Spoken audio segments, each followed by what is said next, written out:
He thinks about it a bit more. Yes, I don't know. What do you think? Might it work? It has worked, at least in theory. 9 years have passed since that conversation in the clear light of Marseille. I have continued with students and colleagues to work on the hypothesis that black holes can transform into white.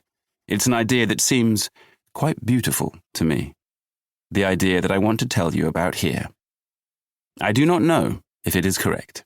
I do not even know if white holes actually exist. We now know a great deal about black holes. We see them. No one has seen a white hole. Yet. When I was studying for my doctorate in Padua, Mario Tonin taught us theoretical physics. He told us he thought that every week the good Lord reads Physical Review D, the celebrated physics journal. Whenever he comes across an idea he likes, Shazam!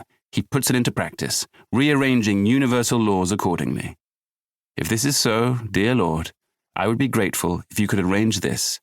Make it so that black holes end up becoming white holes. I read the preceding lines, the story of my first encounter with white holes.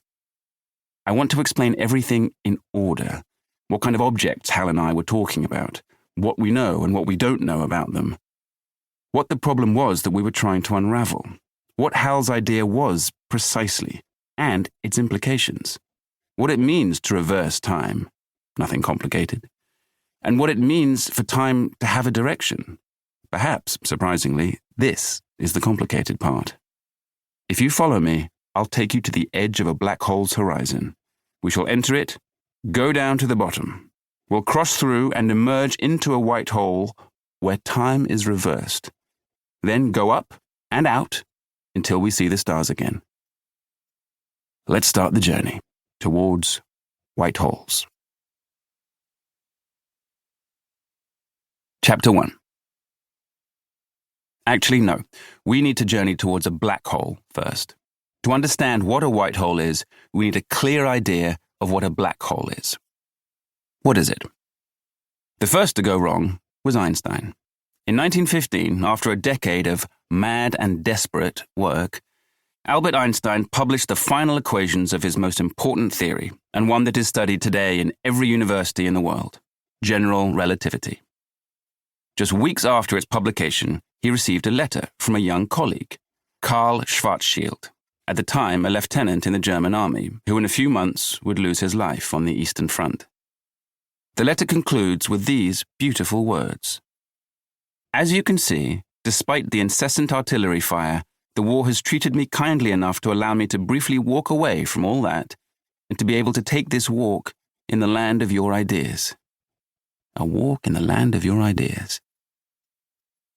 Schwarzschild's walk in the land of Einstein's ideas, during a pause in the fighting on the Eastern Front, among the corpses of young Germans and Russians slaughtered by the human stupidity that raged then as now, what can be more stupid than to die for a border, had resulted in an exact solution of the equations that Einstein had just published. These equations had cost Einstein dearly. We can trace this in their progress through a sequence of articles, each with a different version of them, all wrong. But in 1915, the equations were finally correct.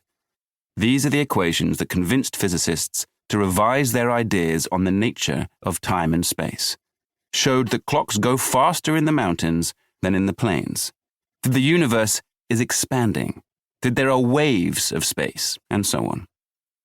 The equations that we use today for studying the cosmos, perhaps the most beautiful in all physics. They are the only formula included in my book, 7 Brief Lessons on Physics. In the course of these pages, we will have a close but uneasy relationship with these equations. They will serve as our guide, like Virgil to Dante in the Divine Comedy, because they encapsulate the best understanding that we have today of space, time, and gravity. They are our tool for understanding. They tell us what to expect at the edge of a black hole and inside it. They also tell us what white holes are. They show us a route through these strange territories. And yet the whole point of the story I'm about to tell is to go and see what happens where these equations no longer work, where it is necessary to abandon them.